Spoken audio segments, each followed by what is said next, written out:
and welcome back to my channel. I know that you all have a very good time in your festivals and also my good wishes to the coming time. Now let's start today's topic. Today I choose theories of management. The reason behind that human behavior is the most interesting subject. A particular person can behave differently in his or her personal space and in the organization. So in order to track down the complexities of human behavior on the organization, we need to understand the theories of management. The journey, the evolution, the transition, the mindset, the backdrop, all these things changes. And also comes the new theories to have a better management in the workplace.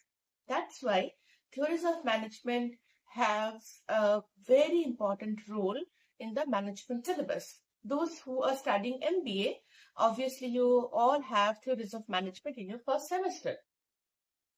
So broadly speaking, we can have three major divisions under the theories of management. One is called the classical theories. The second one is called the neoclassical theories. And the third one is the modern theories. So obviously in one single video, it is not possible to cover all the theories. So we will start one by one and we'll break it down in simple manner, in an understandable manner. So that will be more convenient to you. On that note, let's today start with the first theories of management, that is called the classical theories. Again, in the classical theories of management, we have three major theories. One is called the scientific management theory. Second one is called the administrative theory. And the third one is called the bureaucracy. So, first, let's discuss about the scientific management theory. Now, who is the initiator or who gave the concept of scientific management theory? It's F.W. Taylor, Frederick Winslow Taylor. In the early 20s, actually, he has given this concept of scientific management theory. So from the name, you can understand there is something related to science or something related to logic. So that is the basic essence of this theory. He pointed out that whenever in order to have a better management, we need to go logical. Mere estimation is not the thing. You need to understand about the situation, about the potential, so that we can have a logical or conscious decision making and manage accordingly. So that is basically the scientific management theory is all about. So under these theories, he is having actually, you can say rules or principles on which these theories are working. The first rule is called the replacing rule of thumb. That means whatever process is actually being practiced in the organization, don't go for that. If the shift starts morning at 10, this is not necessary that you have to follow this rule every time. If the situation, if the organizations, if the working time, the resources, everything feels that you can start the shift from 9 in the morning, you can do it. There is nothing called rule of thumb. So precision is in everything, everywhere is needed, not mere estimation. That is the first rule, that you have to replace rule of thumb and act accordingly. That's the first principle. The second principle is called that the harmony in group action.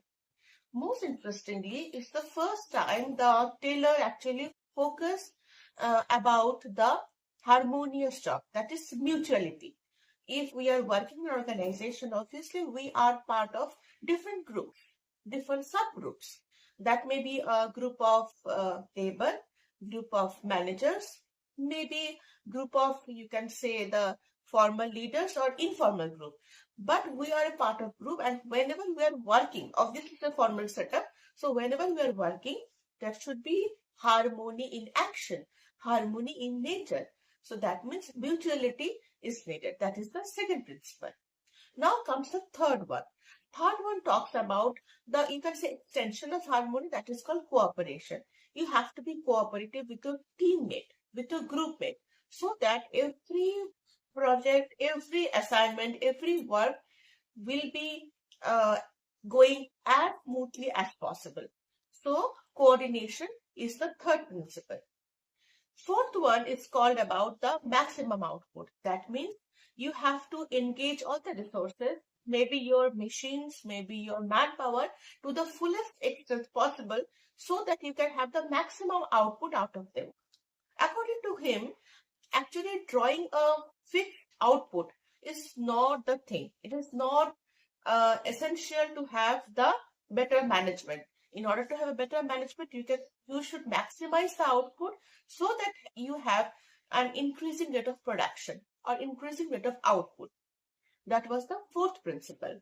And the fifth one is that he actually proposed on the basis of or on the point of development of workers. That means in the individual personal front as well as on organization front also, the workers' potentiality, the workers' resourcefulness should be developed by logically selecting them for a particular work. By giving scientific training, we can actually empower or enhance their capability. So these 5 principles, what are those? I am repeating again, that replacing rule of thumb. Third is the harmony. Second one is harmony. Third one is cooperation. Fourth one is maximizing output. And the fifth one is development of workers. All these 5 principles, following logically or scientifically, he first proposed the idea to have a better management in the organization. And this theory is called the scientific management theory. But there is one critique regarding this theory. It is that he actually only focusing about the operational efficiency. He talks much about the operational efficiency, how can the productivity can be increased, the maximum output can be increased. But let's actually talking about the managerial efficiency or managerial capability increasement. That is the, you can say, the critical side of this theory, but still it is the first theory where people formally actually identified the theories of management. That's why it is the first stepping stone in the field of theories of management. That is why it is essential to understand. So I hope that you can understand the essence of scientific management theory, and in the next video we'll move this journey forward towards the other theories of management. Till then, take care and have a happy time. Thank you.